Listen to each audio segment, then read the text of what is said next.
দর্শক আমন্ত্রণ যমুনা আইডেস্কে শুরুতেই জানাবো শিরোনামগুলো। அரசின் முதலமைச்சர் என்ற முறையில்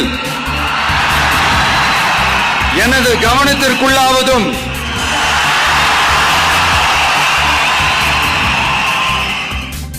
পর্দার মতো বাস্তবেও সুপারস্টার বিজয় থালাপতির রাজকীয় অভিষেক। নেহেরু স্টেডিয়ামে মহা আড়ম্বরে শপথ। তামিলনাড়ুতে সামাজিক ন্যায় বিচার প্রতিষ্ঠার অঙ্গীকার। হরমুজে বিচ্ছিন্নভাবে চলছে যুক্তরাষ্ট্র ইরান পাল্টাপাল্টি হামলা। এখনও শান্তি প্রস্তাব পর্যালোচনা করছে তেহরান। দ্রুত সাড়া না পেলে হামলার হুঁশিয়ারি ওয়াশিংটনের। স্পেনের ক্যানারি দ্বীপপুঞ্জে পৌঁছেছে হান্টা ভাইরাস সংক্রমিত প্রমোত্তরি এমভি হন্ডিয়াস। স্বাস্থ্য পরীক্ষা শেষে আক্রান্তদের স্থানান্তর শুরু।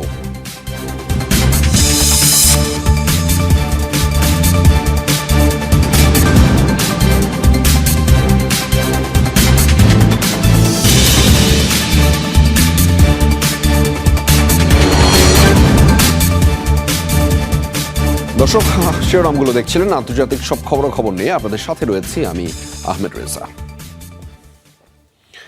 নায়কের মতোই রাজকীয় অভিষেক হলো সুপারস্টার জোসেফ বিজয় থালাপতির। তামিলনাড়ুর মুখ্যমন্ত্রী হিসেবে শপথ নিলেন দক্ষিণী এই সুপারস্টার। চেন্নাইয়ের নেহেরু স্টেডিয়ামে মহা আড়ম্বরে হয় শপথ গ্রহণ অনুষ্ঠান।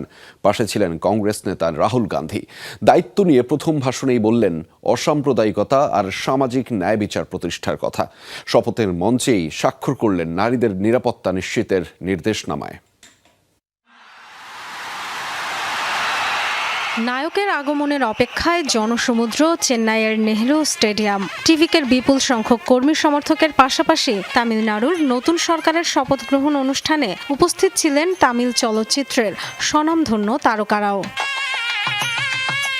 নায়ক থেকে রাজনীতিবিদ, সিনেমার পর্দা থেকে বাস্তবের জননেতা, ইতিহাস গড়তে ভেন্যুতে সকাল 10:30 নাগাদ হাজির হলেন তামিলনাড়ুর থালাপতি চন্দ্রশেখর জোসেফ বিজয়।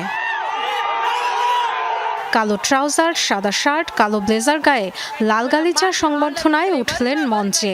51 বছর বয়সী বিজয়ের পাশেই ছিলেন কংগ্রেস নেতা রাহুল গান্ধী। শপথ গ্রহণ অনুষ্ঠানে অংশ নিয়েছেন কংগ্রেস সহ বিজয়ের জোটে শরিক হওয়া অন্য দলগুলোর নেতারাও। Si Joseph Vijay enum நான் নায়ক উচিত ভঙ্গিমায় শপথ বাক্য পাঠ করেছেন তামিল ভাষায়। সে সময় হাততালি আর উচ্ছ্বাসে ফেটে পড়ে স্টেডিয়াম। নতুন মুখ্যমন্ত্রীর পাশাপাশি শপথ নিয়েছেন আরও 9 জন। মুখ্যমন্ত্রী হিসেবে দায়িত্ব নেয়ার পর দেয়া প্রথম ভাষণে নতুন যুগের সূচনার কথা বললেন বিজয়। জানালেন সত্যিকারের অসাম্প্রদায়িকতা ও সামাজিক ন্যায় বিচারের যুগ শুরু হয়েছে তামিলনাড়ুতে। রাজ্যের অর্থনৈতিক অবস্থা জানিয়ে শ্বেতপত্র প্রকাশের কথাও বললেন। নারীদের নিরাপত্তা নিশ্চিতে নির্দেশনামায় স্বাক্ষর করেন বিজয় থালাপতি। এதிர்க்கட்சி தலைவர் மதிப்புக்குரிய my brother রাহুল গান্ধী কংগ্রেস সহ জোটের শরিক দলগুলোর প্রতি কৃতজ্ঞতা। আমি কোনো রাজবংশের উত্তরাধিকার নই। জনগণ আমাকে স্বাগত জানিয়েছে, গ্রহণ করেছে। মিথ্যা অঙ্গীকার করে জনগণকে ধোঁকা দেব না। 10 লাখ কোটি ঋণের বোঝা মাথায় নিতে হচ্ছে। স্বচ্ছতার জন্য তামিলনাড়ু রাজ্যের বর্তমান অবস্থা জানিয়ে শ্বেতপত্র প্রকাশ করব। সিপিআইএম কচ্চিন দেশীয় ভাষণ শেষে জনতাকে সাথে নিয়ে সেলফি তোলেন বিজয় থালাপতি। 6 দশকে প্রথমবারের মতো তামিলনাড়ুর ক্ষমতায় ডিএমকে এবং এআইএডিএমকের বাইরের কোনো দল। ডরথি তাস্ট্রিন, যমুনা নিউজ। পর্দার নায়ক বিজয় থালাপতির মুখ্যমন্ত্রী হওয়ার পথটাও বেশ নাটকীয়। সরকার গঠনে অন্তত 5টি দলের সহায়তা নিতে হয়েছে তাকে। 17 বছর আগে কংগ্রেসে যোগ দেওয়ার লক্ষ্যে রাহুল গান্ধীর বাসভবনে গিয়ে করেছিলেন বৈঠক। আর এখন সেই কংগ্রেসই তার নেতৃত্বাধীন জোটের ক্ষুদ্র এক অংশ। বলা হচ্ছে রাহুল গান্ধীর সাথে বিজয়ের সখ্যতার এই গল্প একদিনের নয়।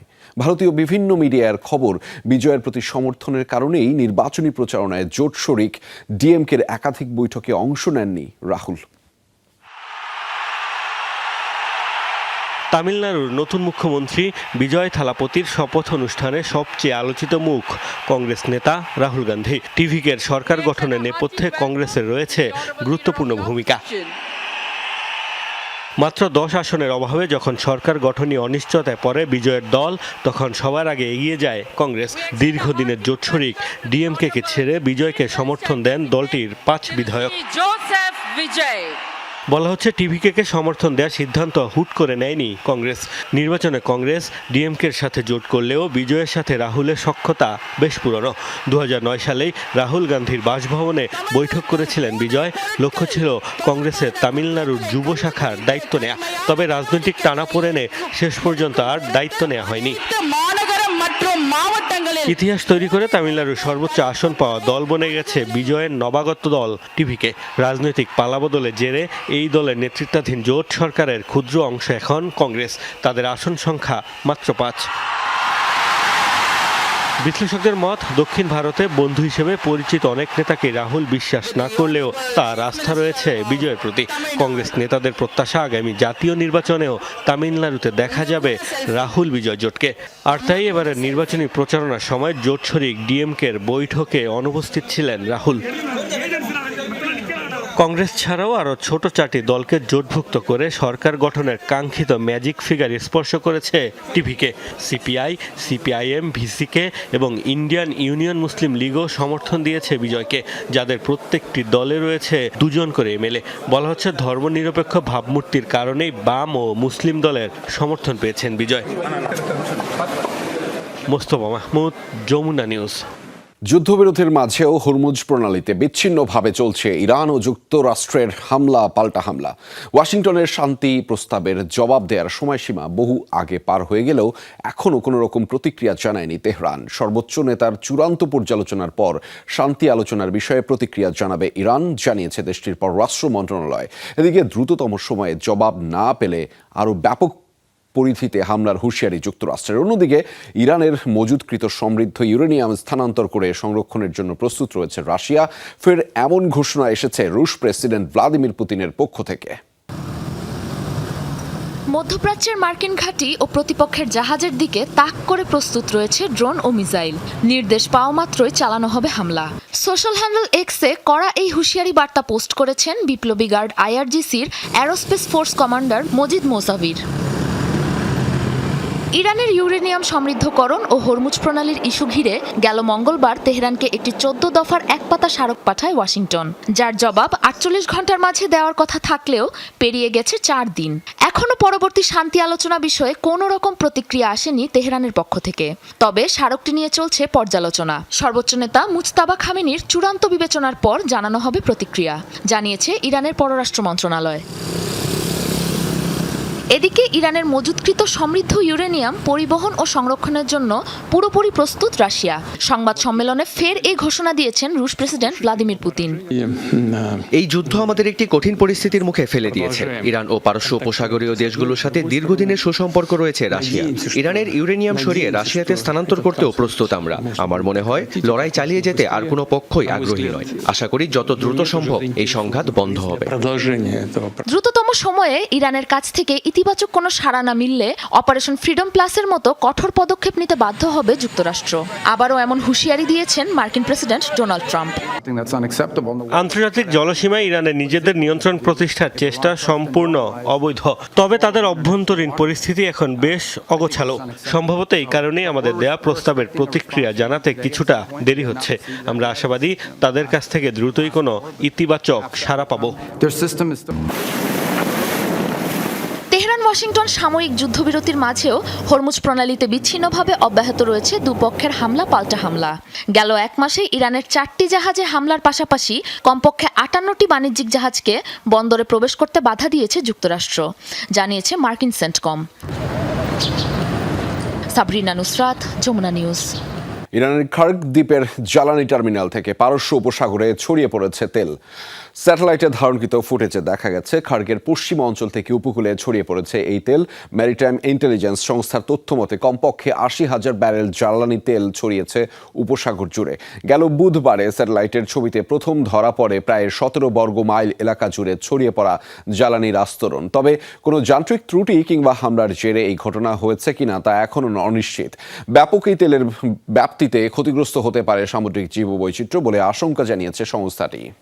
চলমান যুদ্ধবিরতির মধ্যেই আরও একটি রক্তক্ষয়ী দিন পার করল লেবানন। 24 ঘন্টায় দফায় দফায় হামলায় প্রাণ গেছে কমপক্ষে 39 জনের। শনিবার এক বিবৃতিতে লেবাননের জনস্বাস্থ্য মন্ত্রণালয় জানিয়েছে, দক্ষিণের সিদন অঞ্চলের এক শহর আইডিএফ এর হামলায় নিহত হয়েছে শিশুসহ কমপক্ষে 7 জন। আরও কিছু এলাকায় ড্রোন ও গাইডেড মিসাইলের আঘাতে হতাহতের শিকার হয় বহু বেসামরিক। ঘরবাড়ি ধ্বংসের পাশাপাশি জরুরি নির্দেশনা জারি করে উচ্ছেদ করা হচ্ছে স্থানীয়দের। ওয়াশিংটনের মধ্যস্থতায় দ্বিতীয় দফা শান্তি আলোচনার পরেই লেবাননের হামলা জোরদার করেছে আইডিএফ। যুদ্ধবিরতির পর থেকে এখন পর্যন্ত আইডিএফ এর হামলায় নিহতের সংখ্যা ছাড়িয়েছে 500। এদিকে ইসরায়েলি বেশ কিছু এলাকা লক্ষ্য করেও পাল্টা হামলার দাবি করেছে হিজবুল্লাহ। এবার মধ্যপ্রাচ্যে যুদ্ধজাহাজ HMS ড্রাগন পাঠাচ্ছে যুক্তরাজ্য। শনিবার দেশটি জানিয়েছে, হরমুজ প্রণালীতে জাহাজের নিরাপত্তা নিশ্চিতের সম্ভাব্য বহুজাতিক অভিযানের অংশ হিসেবে পাঠানো হচ্ছে ডেস্ট্রয়ারটিকে। ইরান যুদ্ধ শুরুর পর HMS ড্রাগন গত মার্চে সাইপ্রাসের নিরাপত্তার পূর্ব ভূমধ্যসাগরে মোতায়েন করা হয়েছিল। এর আগে ফ্রান্সও লোহিত সাগরে বিমান বাহিনীর রণতরী পাঠিয়েছে। যুক্তরাজ্যের দাবি, হরমুজের সুরক্ষায় সম্ভাব্য বহুজাতিক জোটের আগাম প্রস্তুতি হিসেবেই নেওয়া হচ্ছে সব পদক্ষেপ। সম্ভাব্য এই অভিযানে নেতৃত্ব দেবে ফ্রান্স ও যুক্তরাজ্য। আবারও ইসরায়েলি প্রধানমন্ত্রী বেনিয়ামিন নেতানিয়াহুর বিরুদ্ধে বিক্ষোভে উত্তাল হল রাজধানীর তেল আবিব। শনিবার কারাবন্দীদের পোশাক এবং নেতানিয়াহু সহ অন্যান্য নেতাদের মুখোশ পরে রাজধানীর কেন্দ্রে জড়ো হন আন্দোলনকারীরা। জাতীয় পতাকা হাতে সরকার বিরোধী স্লোগান দেয় তারা। কট্টরপন্থী প্রশাসনের নীতির বিরুদ্ধে ঝাড়েন ব্যাপক ক্ষোভ। আন্দোলনে অংশ নিতে অন্যান্য শহর থেকেও রাজধানীতে জড়ো হন বিভিন্ন শ্রেণী পেশার মানুষ। ইরান ও লেবাননের তুলনায় দেশের বড় শত্রু নেতানিয়াহু প্রশাসনই, এমন মন্তব্য করে আন্দোলনকারীরা। স্পেনের ক্যানারি দ্বীপপুঞ্জে পৌঁছেছে হান্টা ভাইরাসে আক্রান্ত যাত্রীদের বহনকারী প্রমোত্তরী MV হন্ডিয়াস। আক্রান্ত যাত্রীদের স্থানান্তর প্রক্রিয়া শুরু করেছে স্পেন সরকার। প্রয়োজনীয় স্বাস্থ্য পরীক্ষা শেষে নৌকায় করে উপকূলে আনা হচ্ছে তাদের। এরপর বাসে করে পাঠানো হচ্ছে বিমানবন্দরে। শুরুতে স্প্যানিশ নাগরিকদের স্থানান্তর শেষে নাগরিকদের নিয়ে নিজ দেশে পাড়ি জমাবে অন্যান্য দেশের বিমান। ক্যানারি দ্বীপপুঞ্জের গ্রানাদিলা বন্দরে ভিড়ছে ডাচ প্রমোত্তরী MV হন্ডিয়াস। এই জাহাজেই রয়েছেন হান্টা ভাইরাসে আক্রান্ত কিংবা সংক্রমণের ঝুঁকিতে থাকা শতাধিক যাত্রী। এরই মধ্যে জাহাজটি থেকে যাত্রীদের সরিয়ে নিতে কাজ শুরু করেছে স্পেন সরকার। দেশটির স্বাস্থ্য মন্ত্রণালয় জানিয়েছে, জাহাজে উঠে চূড়ান্ত পর্যায়ের পরীক্ষা নিরীক্ষা করছেন স্বাস্থ্যকর্মীরা। স্প্যানিশ নাগরিকদের আগে নামানো হচ্ছে। এরপর ছোট নৌকায় করে 5 জনের দলে জাহাজ থেকে আনা হচ্ছে তাদের। বাসে করে নেওয়া হচ্ছে স্থানীয় বিমানবন্দরে। এরপর সামরিক বিমানে করে মাদ্রিদে পৌঁছাবেন তারা। স্প্যানিশ নাগরিকদের স্থানান্তর করতে বিমান প্রস্তুত রয়েছে। এরপর পরবর্তী ফ্লাইটটি নেদারল্যান্ডসের উদ্দেশ্যে রওনা হবে, যেখানে জার্মানি, বেলজিয়াম, গ্রিসের নাগরিকদের পাশাপাশি কিছু ক্রু সদস্যকে নেওয়া হবে। এরপর নির্ধারিত সময় অনুসারে অন্যান্য দেশের বিমানও রওনা হবে। আগামীকালের মধ্যে যাত্রীদের স্থানান্তর প্রক্রিয়া সম্পূর্ণ করতে চাইছে স্পেন সরকার। তবে সংশ্লিষ্ট কর্মকর্তাদের অনেকেই বলছেন, সম্পূর্ণ প্রক্রিয়াটি শেষ হতে আরও সময় লাগতে পারে। যাত্রীর সংখ্যা, স্বাস্থ্য পরীক্ষা এবং বিমান পরিবহনের সমন্বয়ের ওপর এটি নির্ভর করছে। এদিকে জাহাজে অবস্থানরত যাত্রীদের বাধ্যতামূলক আইসোলেশনে রাখা হয়নি। আতঙ্কিত নন তারা। সামাজিক মাধ্যমে ভিডিও প্রকাশ করে দৈনন্দিন জীবনের কার্যকলাপ তুলে ধরছেন যাত্রীরা। এখানকার পরিস্থিতি খুবই শান্ত, কোনো আতঙ্ক বা বাধ্যতামূলক আইসোলেশন নেই। জাহাজে উপস্থিত কারো মধ্যেই রোগের কোনো লক্ষণ নেই, তবে সামাজিক দূরত্ব বজায় রাখছি, হাত জীবাণুমুক্ত করছি এবং জাহাজের ভেতরে মাস্ক পরছি। চলতি মাসের 1 তারিখ আর্জেন্টিনা থেকে প্রায় 150 যাত্রী নিয়ে যাত্রা শুরু করে জাহাজটি। পথে ইঁদুরবাহিত রোগ হান্টা ভাইরাসে আক্রান্ত হয় 5 যাত্রী, প্রাণ হারান 3 জন। তবে কোভিডের মতো এই ভাইরাস মহামারী আকারে ছড়াবে না বলে আশ্বস্ত করেছে বিশ্ব স্বাস্থ্য সংস্থা। প্রাণপ্রতিম কুণ্ডু, যমুনা নিউজ। পাকিস্তানে গাড়ি বোমা হামলায় কমপক্ষে 21 পুলিশ সদস্য নিহত হয়েছেন। দেশটির উত্তর পশ্চিমাঞ্চলের একটি পুলিশ পোস্টে হয় এই হামলা। এক বিবৃতিতে পুলিশ জানিয়েছে, হামলার জেরে পুলিশ পোস্টটি পুরোপুরি ধসে পড়েছে। ধ্বংসস্তূপের ভেতর থেকে 21 জনের মরদেহ উদ্ধার করা হয়েছে। জীবিত উদ্ধার করা হয় 3 জনকে। তাদের হাসপাতালে ভর্তি করা হয়েছে। হতাহতের সংখ্যা আরও বাড়তে পারে বলে শঙ্কা করা হচ্ছে। পুলিশ সূত্র জানিয়েছে, প্রথমে বিস্ফোরক বোঝাই গাড়ি নিয়ে পুলিশ পোস্টে ঢুকে পড়ে সন্ত্রাসীরা। এরপর এলোপাথারি গুলি চালাতে শুরু করে। পরে বিস্ফোরিত হয় গাড়িটি। জঙ্গি গোষ্ঠী ইত্তেহাদ উল মুজাহিদিনের হামলার দায় স্বীকার করেছে। ইরানের ক্ষেত্রে ব্যর্থ হয়ে ভেনেজুয়েলার সমৃদ্ধকৃত ইউরেনিয়াম জব্দ করেছে যুক্তরাষ্ট্র। শুক্রবার মার্কিন জ্বালানি বিভাগ জানিয়েছে কারাকাসের একটি পুরনো গবেষণা রিঅ্যাক্টর থেকে 13.5 কেজি ইউরেনিয়াম অপসারণ করেছে তারা। পারমাণবিক জ্বালানি আকারে ব্যবহৃত এসব ইউরেনিয়াম 20% কিছু বেশি মাত্রায় সমৃদ্ধ করা হয়েছিল। সকল সুরক্ষা নীতি মেনে সমুদ্রপথে যুক্তরাষ্ট্রের সাউথ ক্যারোলাইনা অঙ্গরাজ্যের একটি পরমাণু স্থাপনায় স্থানান্তর করা হচ্ছে এই ইউরেনিয়াম। যুক্তরাজ্য ভেনেজুয়েলার এই যৌথ অভিযানকে পুরো বিশ্বের জন্য সুসংবাদ আখ্যা দিয়েছে ওয়াশিংটন।